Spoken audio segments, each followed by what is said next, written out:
Bonjour à tous ceux que je n'ai pas vus.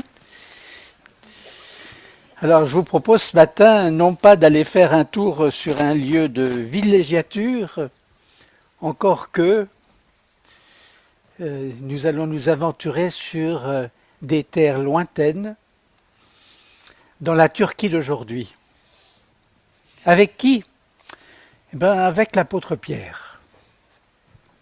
J'aimerais ce matin vous proposer de passer un moment avec lui, Pierre. Tout le monde le connaît.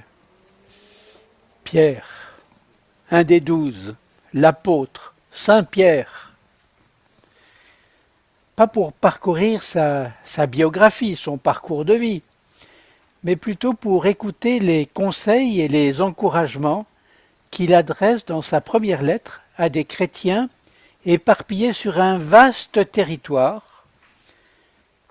où ils sont secoués par toutes sortes de circonstances difficiles qui soulèvent des questions pour leur foi chrétienne. Alors Pierre, quelques mots quand même sur lui. C'est un homme de terrain. Son métier, pêcheur professionnel sur le lac de Tibériade. Un homme d'action et de décision, souvent aux avant-postes, pour les bonnes choses, mais aussi pour les mauvaises. Il est le premier à reconnaître dans la personne de Jésus le Fils de Dieu. Tu es le Fils du Dieu vivant. Le Christ, le Messie. Mais aussi à recevoir de Jésus cette parole terrible, tu es pour moi en scandale. Arrière de moi Satan. Un disciple qui reçoit une telle parole. Il est le premier à annoncer la résurrection du Seigneur Jésus. C'est le premier par lequel qui explique l'envoi du Saint-Esprit en citant les prophètes de l'Ancien Testament à la Pentecôte.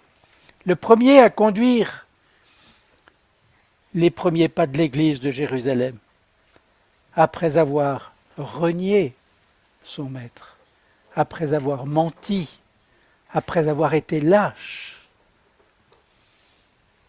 Pierre, il est le premier à avoir rendu témoignage de Jésus devant un tribunal juif, le premier aussi à avoir couché en prison, et aussi le premier à avoir été délivré d'une façon extraordinaire.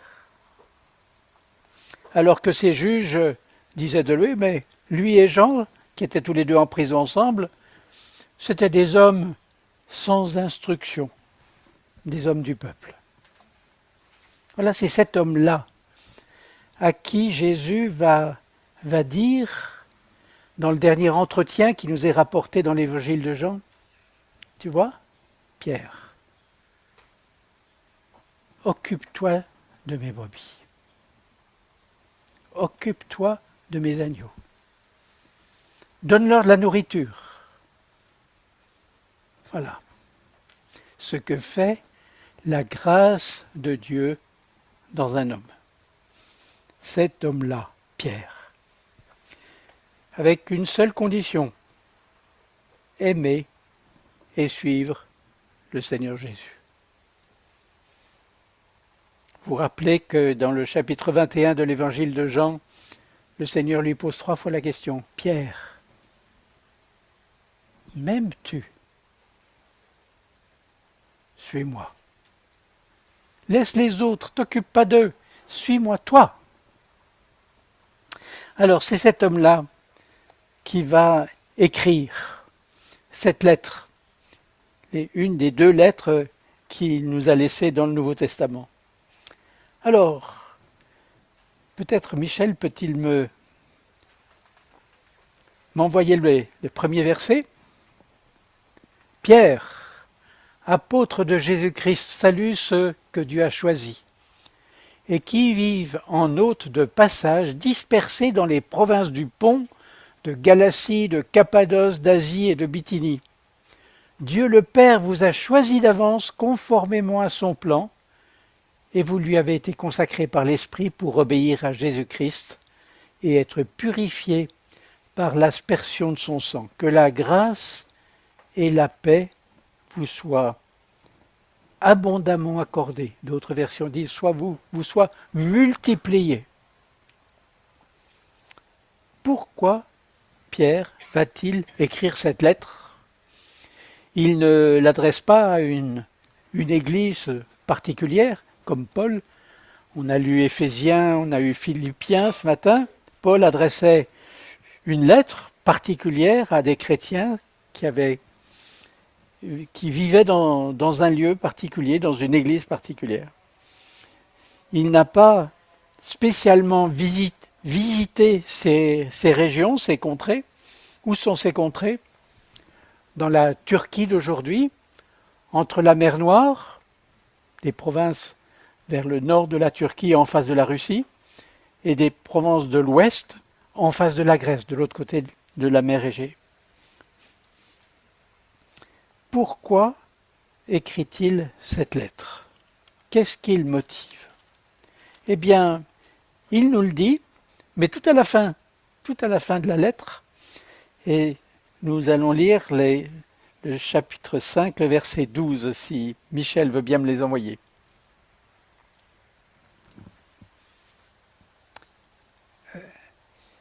Par Sylvain, ce frère fidèle, je vous ai écrit assez brièvement pour vous encourager, vous assurer que c'est bien à la véritable grâce de Dieu que vous êtes attachés. 2 motivations. Pour vous encourager, vous donner du courage, vous exhorter. Ils en avaient besoin, ces gens-là. On va voir pourquoi. Et pour vous assurer que c'est bien à la véritable grâce de Dieu que vous êtes attachés.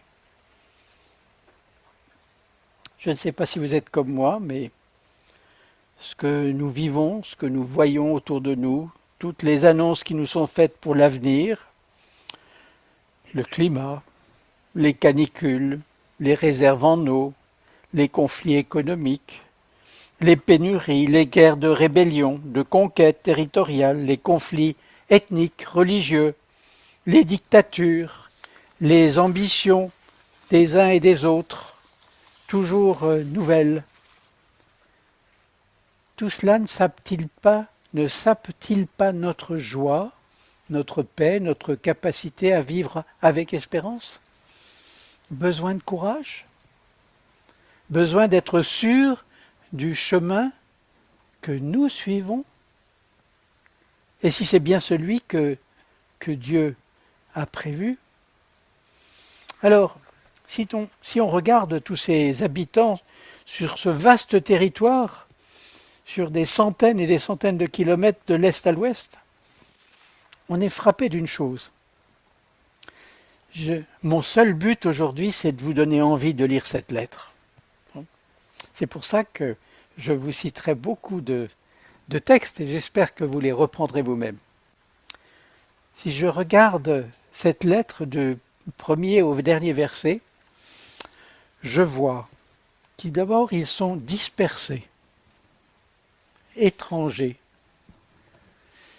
Il y a beaucoup parmi nous de frères et sœurs, d'amis, qui sont étrangers. C'est facile de vivre en étranger? Est-ce que vous-même, vous avez vécu en étranger?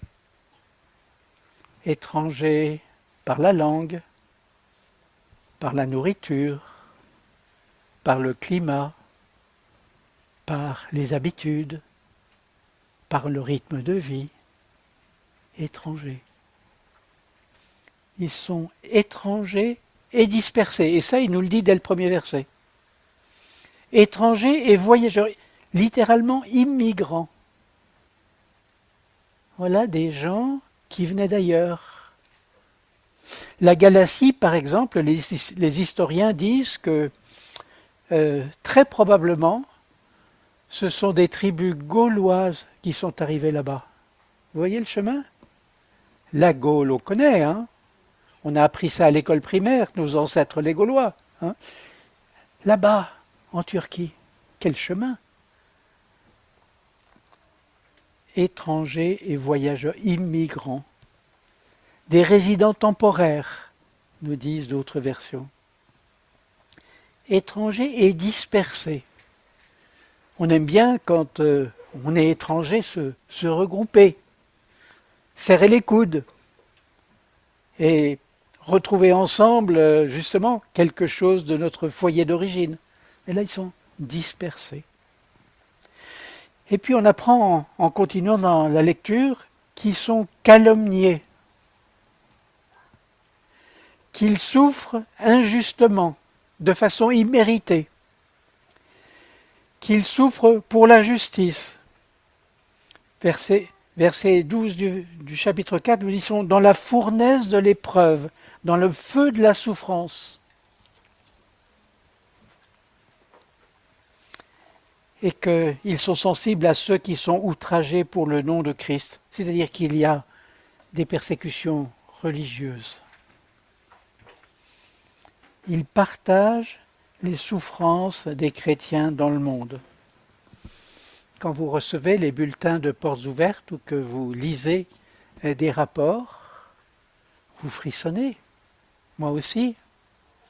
Les souffrances des chrétiens dans le monde, toutes sortes, dans des camps, dans la pénurie, dans les prisons. Eh bien, ces frères et sœurs auxquels l'apôtre Pierre s'adresse, ce sont des gens qui connaissent ces circonstances-là. Quand les pépins s'accumulent dans notre vie, quand les difficultés, les coups durs croisent notre route, est-ce que nous n'avons pas dans nos cœurs et nos pensées des questions telles que « Seigneur, c'est normal ? Seigneur, ai-je fait fausse route ? Est-ce que tu te détournes de moi à cause de mes erreurs, de mes désobéissances, de mon péché ? Comment continuer ? Est-ce bien cela la vie chrétienne ? Suis-je vraiment sur la bonne voie avec tout ce qui m'arrive ? Eh bien, l'apôtre Pierre a en face de lui des gens qui connaissent le Seigneur et qui se posent le même genre de questions. Ils ont besoin de reprendre courage. Ils ont besoin d'être consolidés dans leur foi et de savoir que c'est bien la bonne foi qu'ils ont saisie, que c'est bien le bon évangile dans lequel ils ont cru. Tout ce qu'ils vivaient pouvait les faire douter d'être sur le bon chemin de la grâce de Dieu. Vous savez, il y a des gens qui disent « Oh, vous êtes chrétien, tout est bien. Vous aurez la richesse, la gloire, la santé, tout le tralala. » Qu'est-ce que Pierre veut leur répondre? Qu'est-ce qu'il va leur donner comme nourriture pour qu'ils reprennent des forces, qu'ils reprennent confiance? Alors il semble que les destinataires de cette lettre sont encore jeunes dans la foi parce que Pierre s'adresse à eux comme à des enfants nouveau-nés qui ont besoin de lait. Chapitre 2, verset 2. Comme des enfants qui ont à obéir. Et il va leur multiplier les conseils pratiques dans tous les domaines. Mais avant tout,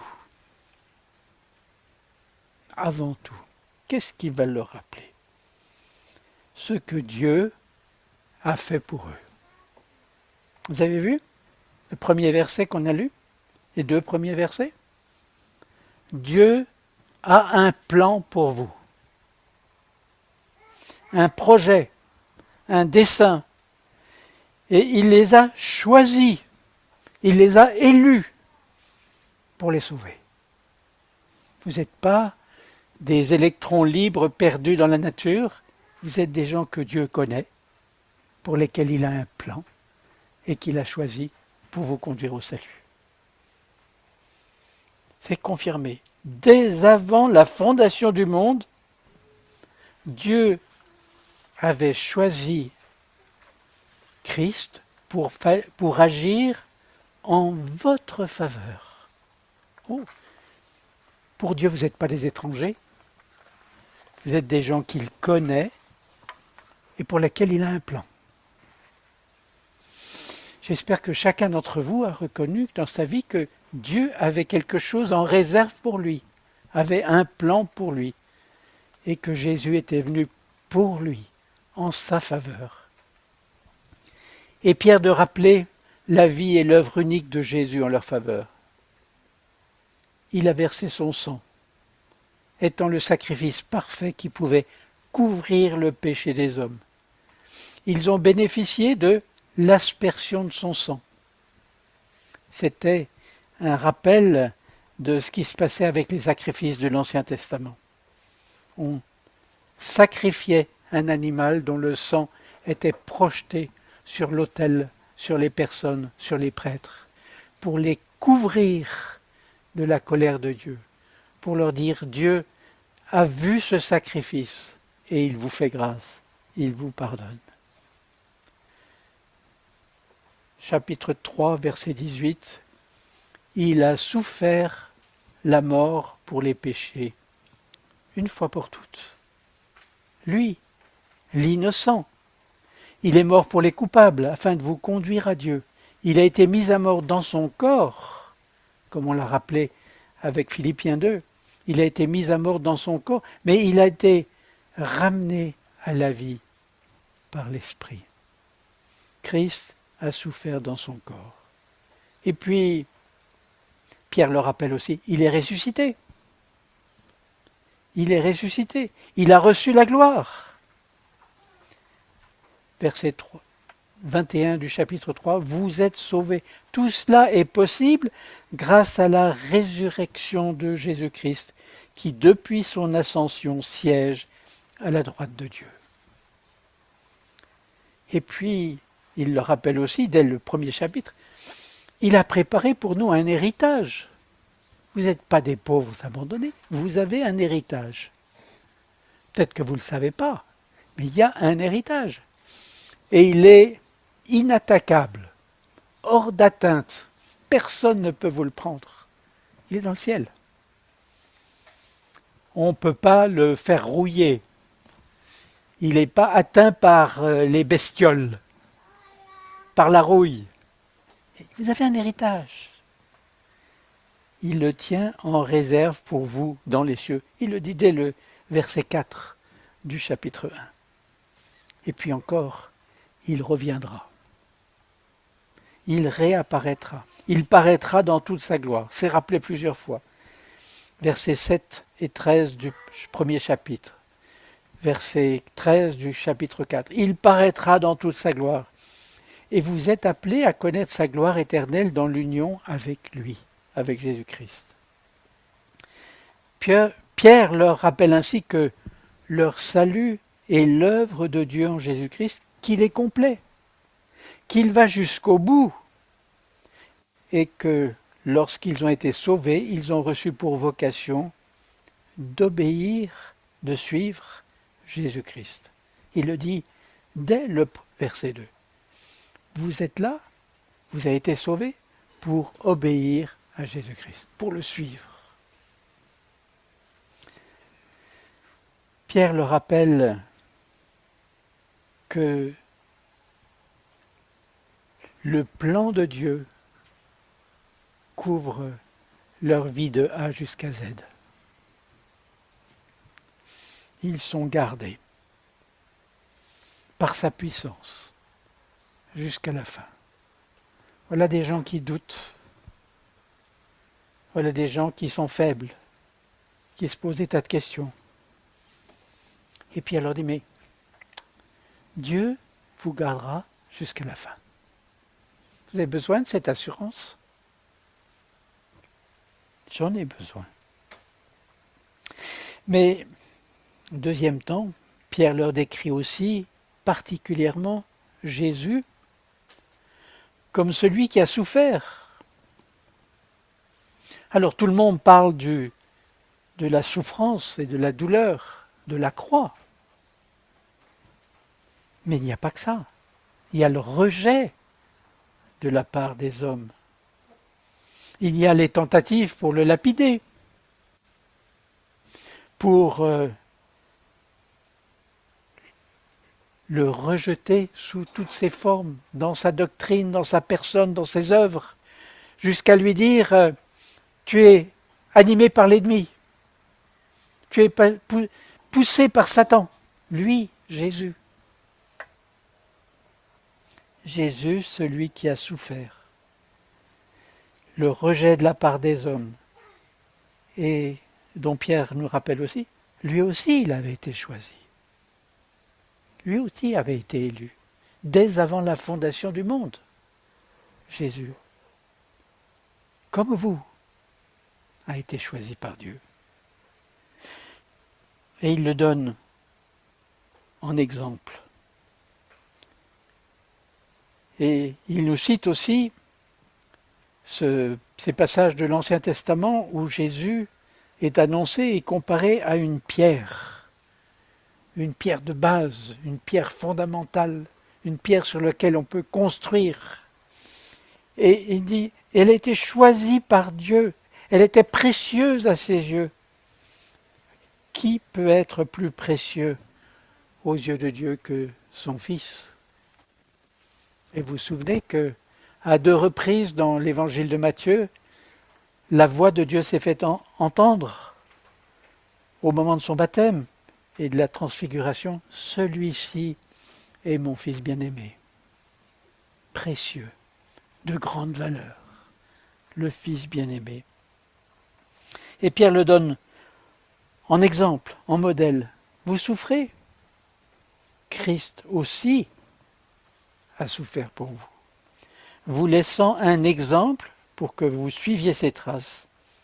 Il n'a commis aucun péché, jamais ses lèvres n'avaient produit la tromperie, injurié, il ne ripostait pas par l'injure. Quand on le faisait souffrir, il ne formulait aucune menace, mais remettait sa cause entre les mains du juste juge. Il a pris nos péchés sur lui, les a portés dans son corps, sur la croix, afin qu'étant morts pour le péché, nous menions une vie juste. Chapitre 2, versets 23 à 25. Vous vous posez des questions, si vous êtes sur la bonne voie, si la vie chrétienne, c'est ça. Voilà, la vie parfaite, celle de Christ. Il a souffert, il a été rejeté. Vous le suivez? Mais alors, c'est pas étonnant que vous ayez quelque chose de la même vie. Ainsi donc, puisque Christ a souffert dans son corps, chapitre 4, verset 1, armez-vous aussi de la même pensée. Que veut dire Pierre à ses lecteurs? Vous avez la vie de Jésus sous vos yeux? Elle a été remplie d'épreuves, de souffrances, alors qu'il était choisi de Dieu, sans péché, qu'il ne laissait pas le mal dominer sur lui, dicter sa conduite, par amour pour son Père, pour garder une pleine communion avec lui. Il n'a pas fait de compromis avec le péché. Il est resté saint, c'est-à-dire séparé du péché toute sa vie, du premier au dernier jour de sa vie. Vous voyez que l'épreuve et la souffrance sont bien dans le plan de Dieu.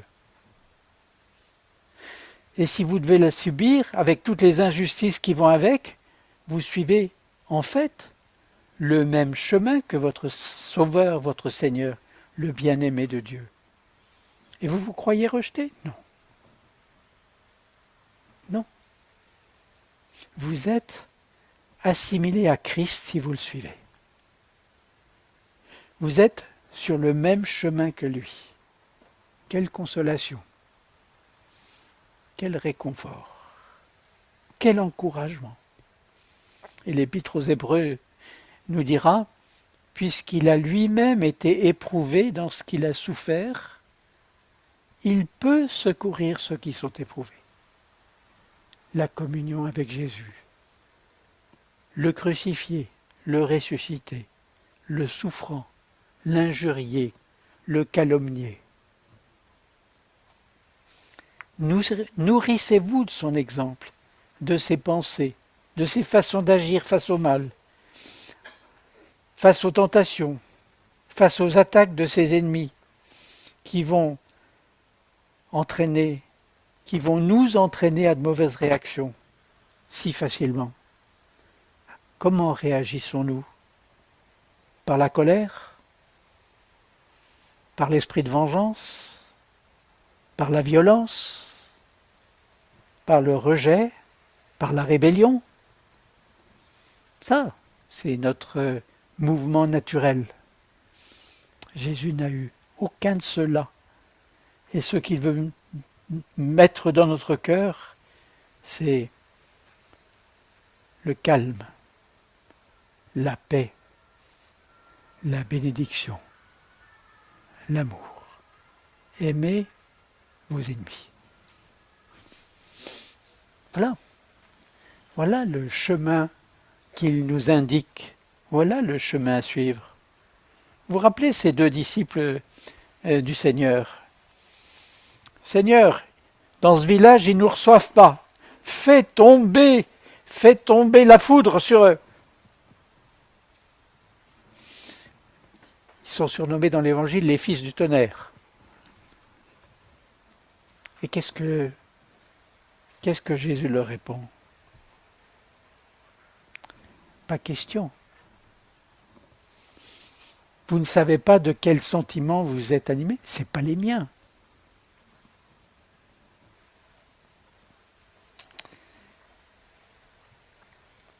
Pierre leur montre Jésus et dit, mais il marche devant vous.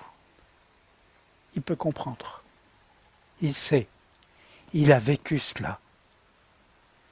On peut s'approcher de lui. Rappelez que dans cet épître, il est dit d'une façon tout à fait extraordinaire, « Approchez-vous de lui, pierre vivante, choisie, précieuse. » Approchez-vous de lui. Elle est choisie. Pour tenir bon, pour avoir du courage, pour avoir des ressources, approchez-vous de lui.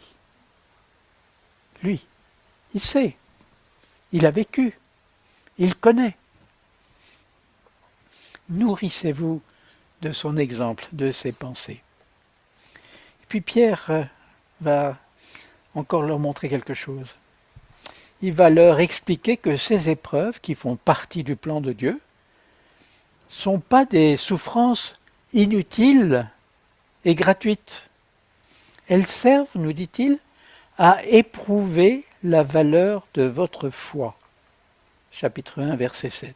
À la rendre résistante, à augmenter votre confiance en Jésus seul et à vous rapprocher de lui.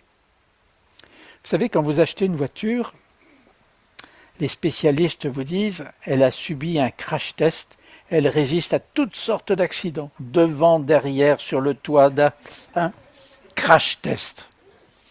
Mais pour ça, elle subit des traitements, on met des dispositifs. Eh bien, le Seigneur nous prépare pour des crash tests. Mais pour ça, il y a des tests. Pour ça, il y a des coups durs, pour voir si ça marche. Eh bien, dans le plan de Dieu, il y a ces événements qui servent à éprouver la valeur de notre foi. Les points faibles, qu'on les mette de côté, qu'on les élimine et qu'on les remplace par des points forts. Parce que chaque expérience de victoire augmente aussi notre confiance dans le Seigneur qui nous a tirés de là. Anne-Christine disait tout à l'heure qu'elle a vécu pendant toutes ces années des moments difficiles. Et je me souviens combien de fois elle dit « mais c'est pas possible !» C'est pas possible. Mais le Seigneur l'en a toujours tiré. Pas là et de la façon où on attendait, mais il a toujours été là.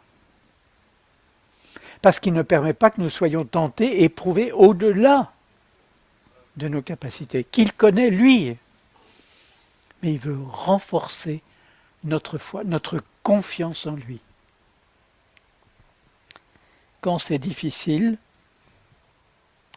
quand nous touchons du doigt notre fragilité, notre faiblesse, Nous sommes obligés de rechercher la sagesse, le secours, la direction, la consolation de celui qui a promis d'être tous les jours aux côtés de ses enfants, de ses disciples. Patrick l'a rappelé tout à l'heure, Matthieu 28, 20. Tous les jours aux côtés de ses enfants. Dans les bons, mais aussi dans les mauvais. Quand c'est dur, quand c'est facile. Quand tout va bien, on oublie facilement que tout nous vient de Dieu et on croit qu'on peut se débrouiller tout seul, faire nos plans, en demandant Seigneur, bénis mes plans. Hein? Ça, on sait faire. Ça me plaît, Seigneur. Aide-moi à les réaliser. On demande qu'il les approuve, qu'il nous bénisse, qu'il facilite la réalisation. Seigneur, aplanis mon sentier. J'aimerais bien ça. Pas forcément pour avoir une Rolls, mais non.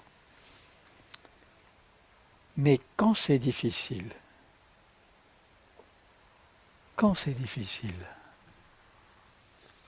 il est toujours là. Il attend qu'on vienne à lui. Approchez-vous de lui. Pas d'un autre. Pas de votre conseiller fiscal ou de votre avocat. De lui. Pierre leur dit que Dieu veut les faire grandir. Grandir dans la foi. Pour qu'elle soit de plus en plus résistante. J'ai besoin de grandir dans la foi. Vous pensez que ça y est, vous avez fait le tour de la question? Quand j'étais jeune, converti, quand j'étais encore dans les années de collège et de lycée, je me disais, Seigneur, c'est magnifique, tu m'as sauvé. Maintenant, tu peux me reprendre, je suis prêt à partir. Quelle folie! Je dis, mais attends, t'as encore rien appris. T'as pas grandi, t'es pas mûr. Tu vas servir. Le Seigneur veut nous faire grandir. Je suis encore là 70 ans après. J'ai pas fini de grandir. Et l'apôtre Pierre dit à ses interlocuteurs, il leur dit, c'est dur. Mais ne soyez pas surpris. Ne soyez pas surpris quand ils sont plongés dans la fournaise de l'épreuve comme si vous arrivait quelque chose d'anormal. Quelque chose d'anormal. 1 Pierre 4,12. Il le rappelle aussi tout au long de sa lettre que les épreuves dont il parle ne sont pas celles provoquées par nos mauvaises actions, par nos décisions prises sans lui, prises dans la désobéissance, contrairement à sa volonté, nos choix personnels, qui servent notre ego, notre intérêt à nous, et ne glorifient pas Dieu. Il ne doit pas y avoir de confusion. Il leur dit toujours, si quelqu'un est en prison ou condamné, que ce soit surtout pas parce qu'il a volé, parce qu'il s'est mêlé des affaires d'autrui. Non, attention. C'est pas parce que vous avez suivi une mauvaise voie que vous souffrez, mais parce que vous voulez rester fidèle au Seigneur. Il ne doit pas y avoir de confusion. Et il conclut. Ainsi donc, que ceux qui souffrent parce qu'ils obéissent à la volonté de Dieu s'en remettent entièrement au Créateur qui est fidèle. Mais il ne s'arrête pas là. Et qu'ils continuent à faire le bien. Est-ce que l'épreuve pour nous est un moment de panne? J'arrête tout. Je reste centré sur mon malheur, sur ma souffrance.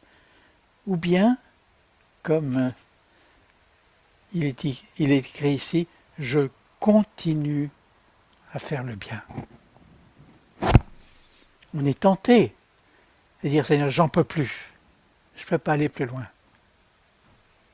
Le Seigneur leur dit par la bouche de Pierre que ceux qui souffrent parce qu'ils obéissent à la volonté de Dieu s'en remettent entièrement au Créateur qui est fidèle et qu'il continue à faire le bien. En outre, la façon dont les croyants vivent et traversent l'épreuve est aussi un puissant témoignage pour Dieu. Vous le lirez dans chapitre 2, verset 12, chapitre 3, verset 16, chapitre 4, verset 4. Vous êtes condamnés par les autres, mais ils voient quand même que vous êtes différents. Vous êtes injuriés par les autres, mais ils se rendent compte qu'il y a quelque chose. C'est un témoignage.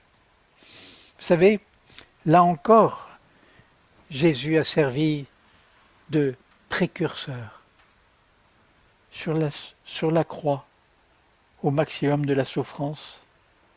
Quand le centenier romain a vu comment il était mort, il a dit, celui-là était vraiment le Fils de Dieu.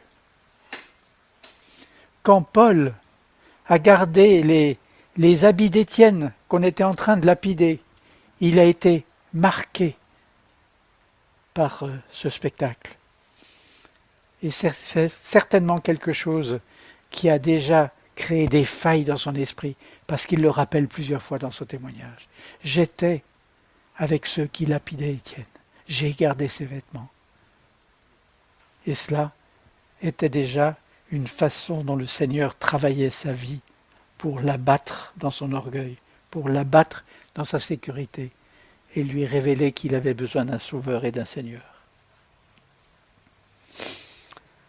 Je suis conscient que nous n'avons fait que survoler ce matin quelques aspects de cette lettre de Pierre, adressée à des chrétiens fragilisés par les épreuves, mais j'espère que vous allez en reprendre la lecture personnellement et y trouver des ressources pour votre vie, pour vos vacances, des ressources pour louer Dieu, pour son plan, des ressources pour aimer le Seigneur Jésus qui a souffert pour nous sauver, des ressources pour nous réjouir de son retour et de tout ce que nous allons recevoir lorsqu'il manifestera sa gloire, des ressources pour avoir une vraie espérance, une espérance qui fait vivre, parce que ses promesses sont certaines. Nous serons toujours avec lui. Il n'y aura plus de larmes. Des ressources pour que notre confiance en lui, notre foi en lui, soit de plus en plus nourrie dans notre marche avec lui. Des ressources pour vivre la vie nouvelle que l'Esprit nous a communiquée dans les bons et les mauvais jours, dans le monde et dans l'Église. Et pour cela, j'aimerais simplement vous laisser en conclusion trois courts passages de cette épître. Merci Michel.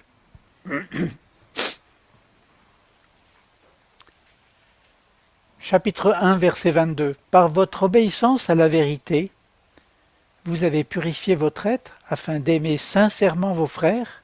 Aimez-vous donc ardemment les uns les autres de tout votre cœur, car vous êtes nés à une vie nouvelle, non d'un homme mortel, mais d'une semence immortelle, la parole vivante et éternelle de Dieu. Deuxième passage. Enfin, visez tous le même but. Partagez vos peines. Aimez-vous comme des frères et sœurs. Soyez bons. Soyez humbles. Ne rendez pas le mal pour le mal, ni l'injure pour l'injure.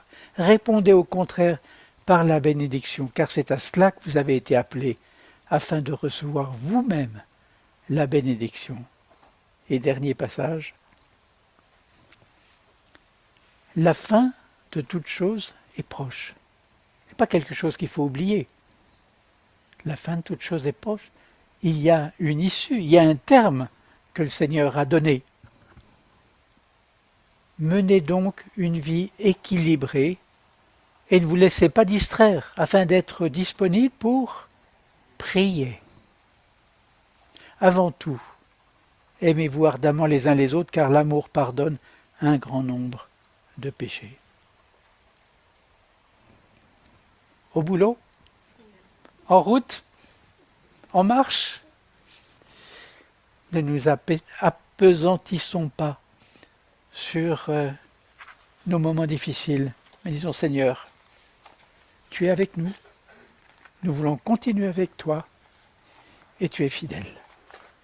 Et nous voulons garder le cap. Merci Seigneur. Amen.